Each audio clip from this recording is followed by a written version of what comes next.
Encore une fois de plus, mesdames, mesdemoiselles, messieurs, fidèles téléspectateurs de Kipouchi 24 Télévision, bonjour.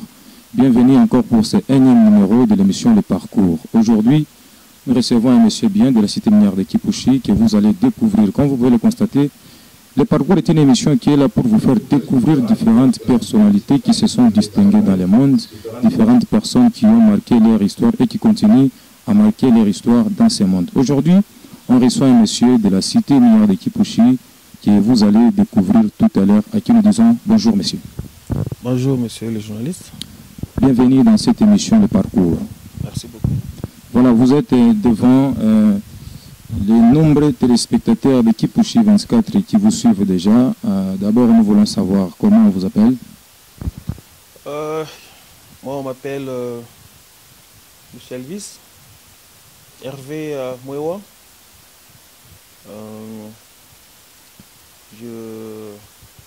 Je suis enfant de Kipouchi.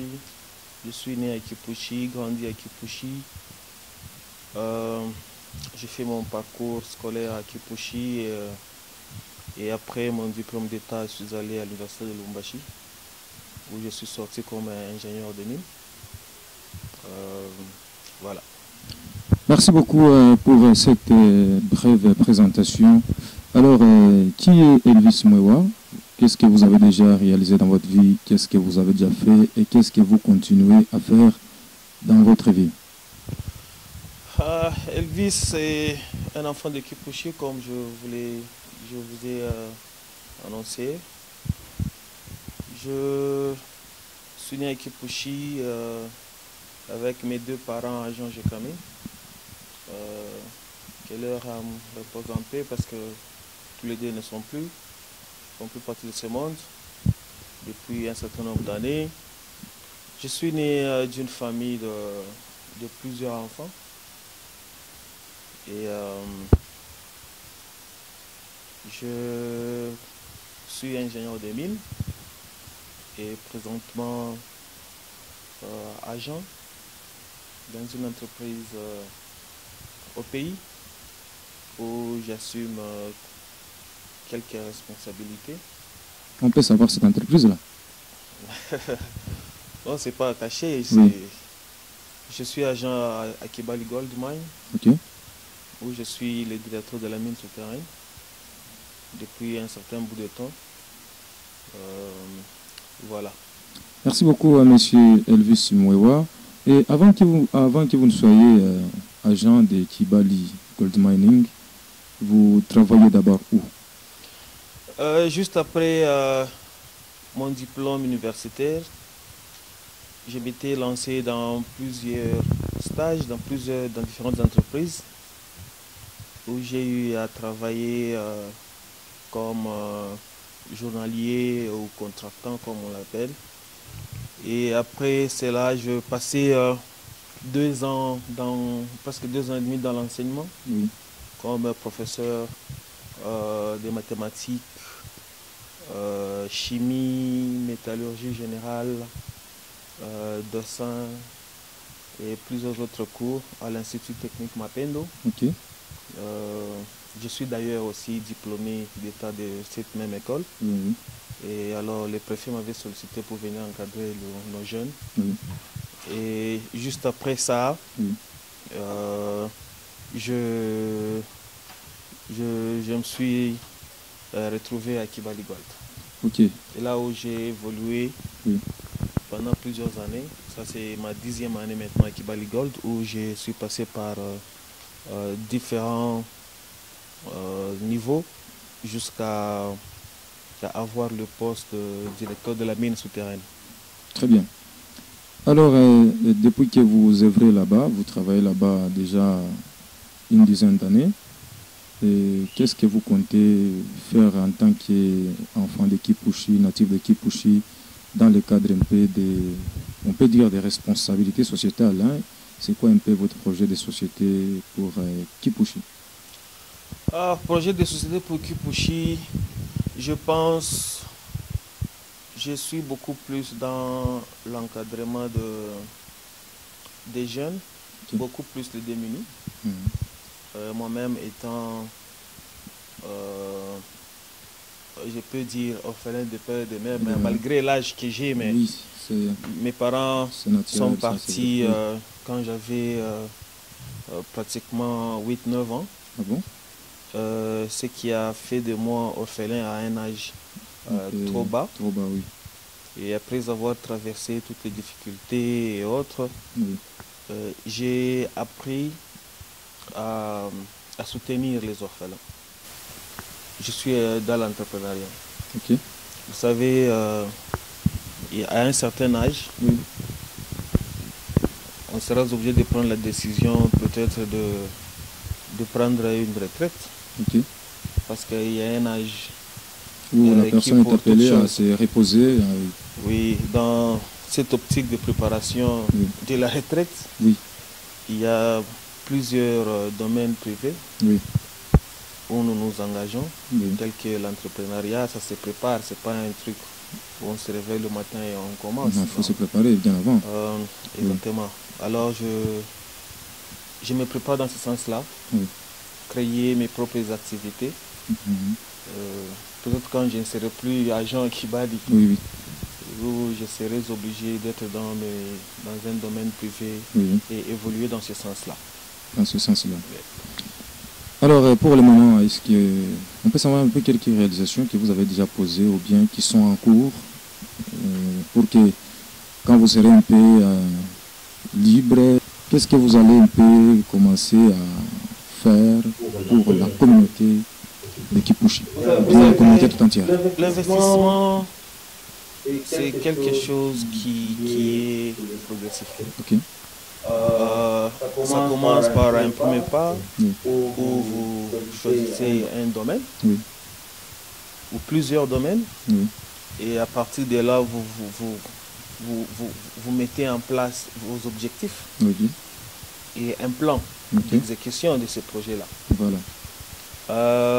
Je suis à ce niveau-là. Je suis en train d'évoluer petit à petit. J'ai déjà un plan, un domaine déjà bien choisi.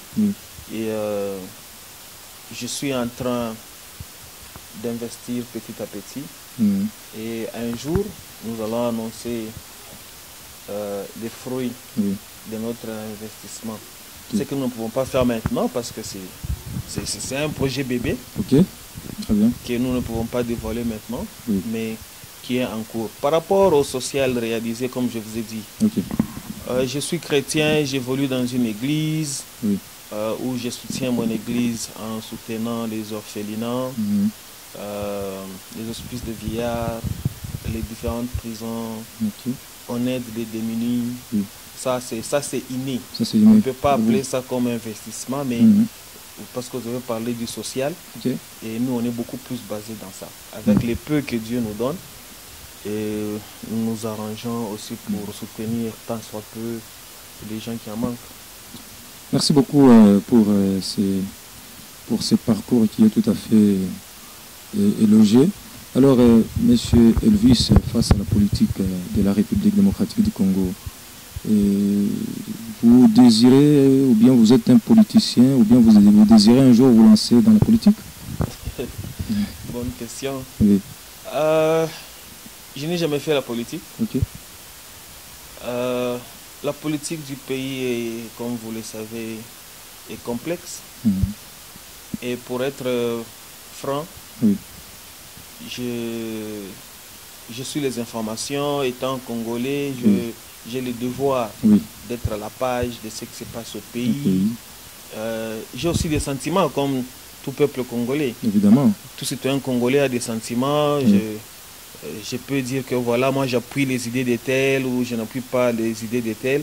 Mais en ce qui concerne la politique, franchement, je ne suis pas trop dans la politique. Je suis beaucoup plus scientifique dans mon domaine minier que politicien. Mais, comme je vous ai dit, je suis aussi très intéressé par ce qui se passe au pays. Mais je ne suis pas membre d'un parti politique ou fanatique d'un politicien particulier. Non. Alors, pourquoi vous ne voulez pas vous lancer dans la politique? Quelles sont vos raisons personnelles?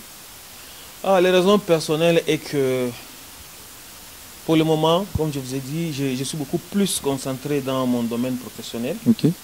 Je pense que mélanger les deux, ça ne va pas bien aller. Ça ne va pas bien aller, ça ne va pas me faciliter la tâche. J'ai des grandes responsabilités dans mon entreprise. Ok. Je passe beaucoup du temps sur mon lieu de service. Ok. Et à chaque fois quand je reviens en famille, c'est beaucoup plus pour m'occuper de ma famille. Alors le peu de temps qui me reste en dehors de ma vie professionnelle, je le dédie à ma famille. Ok.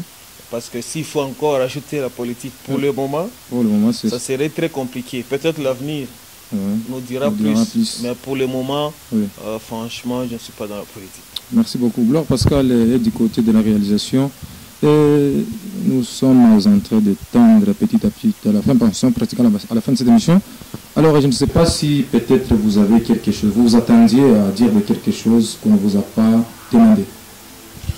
Non, je m'attendais à une question concernant la jeunesse de Kipouchi. Ah, ok. Monsieur le vice, face à la jeunesse de Kipouchi. Oui, écoutez, j'ai toujours dit, le plus grand problème à Kipouchi, nous avons une jeunesse qui aime la facilité. Vous savez, on a toujours dit la vie est un combat. Oui. Vous ne pouvez jamais atteindre vos objectifs dans la facilité. Si vous n'allez pas à la guerre. Oui. Il n'y a rien de facile dans ce monde. Il n'y a rien de gratuit dans ce monde. Bien évidemment. Et je vais souligner une chose. Les gens pensent que pour évoluer, ça fait partie des paramètres, mais c'est pas un paramètre obligatoire. Oui, oui. J'ai eu à discuter plusieurs reprises avec des jeunes. Ils vous diront, on n'a pas étudié, on n'a pas fait ceci. Mais regardez, prenons l'exemple de la douane ici. Oui. Il y a plusieurs jeunes d'équipe qui ont évolué, à la douane, qui n'ont ni de diplôme, ni des brevets, ni de certificats d'études primaires. Mais ils se sont battus, ils ont évolué juste avec un peu de discipline. Oui. Vous savez, même si vous avez envie d'encadrer les gens, on ne prend pas n'importe qui. Même quand on a parlé tantôt des orphelins. Il y a des orphelins voyous. Évidemment. Hein? Il y a des orphelins qui se droguent. Allons-nous passer notre temps en train d'encadrer ces gens d'orphelins? Non, nous allons encadrer les orphelins qui veulent évoluer, qui veulent étudier, qui veulent changer la courbe de leur vie. Il y a des orphelins bandits qui sont tout le temps en prison. Alors nous encadrer ces gens d'orphelins? Non. Nous encadrons les orphelins qui ont envie, qui manifestent cette envie d'évoluer. Vous ne verrez jamais un médecin aller toquer à la maison de quelqu'un et dire est-ce que vous êtes malade? Jamais. Les malades vont vers le médecin. Qui vont vers le médecin. Le médecin fait son travail, il diagnostique et puis il prescrit. Oui. C'est maintenant aux malades de prendre ces médicaments pour être guéris. Oui. Quelle que soit la quantité du médicament qu'on peut donner à un malade, si le malade lui-même ne consomme pas, ne prend pas le produit qui lui est prescrit, il ne sera jamais guéri. C'est comme ça avec la jeunesse de Kipouchi. Parce que quand vous passez par-ci, par-là, les gens sont en train de condamner les entreprises, ils sont en train de condamner les gens qui prétendent avoir beaucoup d'argent à Kipouchi pour dire qu'ils n'aident pas les gens. Mais aider quelqu'un, ça dépend du comportement et de la façon dont la personne aborde la chose. Oui, oui. C'est ça en fait le problème de la jeunesse de Kipouchi. Ils ne veulent pas travailler. Voilà. Les gens préfèrent demander l'argent dans des coins des rues là-bas. Viens au Nikabrieko, viens au Nugéik. Mais pourquoi ne pas dire que non, vieux, est-ce que je peux venir couper les herbes dans ton chantier là-bas pour avoir quelque chose? La gratuité, ça ne paye pas. Oui. Mais par contre, quand vous travaillez, on peut découvrir votre talent, on peut vous aider à faire plus, on peut vous ajouter un plus. Je donne un exemple. Quand vous êtes content d'un travail de quelqu'un, si vous avez demandé 10 000 francs, tellement que vous êtes content, vous dites que non, monsieur, désormais, venez faire ce travail chaque week-end, comme ça, moi, je vous donnerai 20 000 francs. C'est un plus, n'est-ce pas? C'est un plus. C'est un plus. Mais la jeunesse de Kipouchi ne veut pas ça. Ils aiment trop la gratuité. Gratuité, puis c'est et pour moi, la gratuité ne paye pas. Moi, je préfère donner l'argent aux jeunes qui viennent couper les arbres, qui vont faire le champ. Vous les soutenez en leur donnant, en leur payant les produits, les semences ou les outils de travail. Au lieu de soutenir un jeune qui passe tout son temps au niveau de l'arrêt bus là-bas, à prendre de l'alcool et à se droguer pendant toute la journée. Je pense que ça serait l'argent à jeter dans l'eau. Donc c'est comme ça que je... Alors, puisque nous sommes pratiquement à la fin, et puisque vous avez parlé de la jeunesse, alors quel est le message que vous allez lancer à la jeunesse en vue de l'interpeller et l'édifier? La prise de conscience, oui. Le travail, la volonté. Prise de conscience, le travail, la volonté. Ça fait évoluer, oui. Ça ouvre les portes. Oui. Et la bénédiction, en fait, Dieu nous soutient dans ce que nous faisons. Vous pouvez faire des veillées, des prières à l'église. Dieu ne viendra pas vous soutenir si vous ne faites rien. Commencez quelque chose, allez demander à Dieu de vous soutenir dans ce que vous faites, ça ira. Et non pas aller faire des veillées, des prières sans travail, ça ne paye pas. Et là, j'insiste, je vous parle en tant que chrétien. Oui. Je ne minimise pas les gens qui font des veillées, des prières, qui font des jeûnes. Oui. Je suis juste en train de faire voir à la jeunesse que la prière ne paye pas sans fournir des efforts physiques. Commencez par chercher un travail, une activité, un contrat, et puis demandez à Dieu de vous soutenir et d'appuyer ce que vous faites. Vous verrez que dans ce sens-là, la prière sera exaucée. Merci beaucoup, M. Elvis Moiwa. Ça a été pour nous un grand plaisir de vous avoir ici sur ce plateau de Kipouchi 24. Merci beaucoup. Merci. Mesdames, Mesdemoiselles et Messieurs, fidèles téléspectateurs, fidèles téléspectatrices, nous sommes arrivés pratiquement à la fin de cette émission. Ça a été pour nous un grand plaisir de vous avoir servi dans cette émission avec M. Elvis Moiwa. Vous-même, vous avez été tout oui. Il a parlé de tout ce qu'il faut faire. Il a quand même lancé un message d'interpellation à la jeunesse de Kipouchi. Il a quand même des ambitions qui peuvent toucher presque toutes les couches de la cité minière de Kipouchi. Vraiment, c'est vraiment un monsieur à encourager. Et vous qui nous suivez, si vous avez profité de quelque chose, n'hésitez jamais de nous lancer des messages sur les numéros qui passent au bas de votre écran. Alors, mesdames et messieurs, nous sommes arrivés à la fin. Gloire Pascal a été du côté de la réalisation. Moi, c'est Pacifique Monga. Nous vous fixons rendez-vous pour les prochains numéros, toujours sur la même chaîne Kipouchi 24 Télévision. Merci. Merci et félicitations.